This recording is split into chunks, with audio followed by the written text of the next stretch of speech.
Assalamualaikum warahmatullahi wabarakatuh. Perkenalkan, nama saya Sarul Panani dan di sini saya akan melakukan teknik pernapasan dalam dan batuk efektif. Mas, Ya, benar ini dengan pasien Ulif? iya benar. Saya perkenalkan, saya perawat Sarul dan saya di sini akan melakukan pernapasan dalam dan batuk efektif. Iya. Bisa. Mau sebelumnya saya pasangkan tisu dulu terlebih dahulu.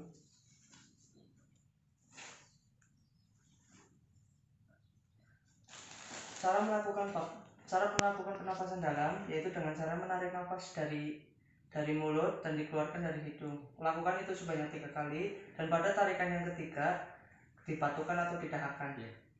Tarik nafas, keluarkan. Tarik nafas,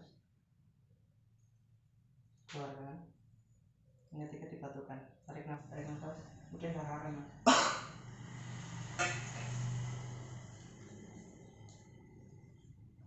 Silakan istirahat kembali. Terima kasih Mas atas bantuannya. Iya. Tadi adalah cara melakukan teknik nafas dalam dan batuk efektif. Iya. Baik, demikianlah tadi adalah cara melakukan pernafasan dalam dan batuk efektif. Kurang lebihnya saya mohon maaf. Wassalamualaikum warahmatullahi wabarakatuh.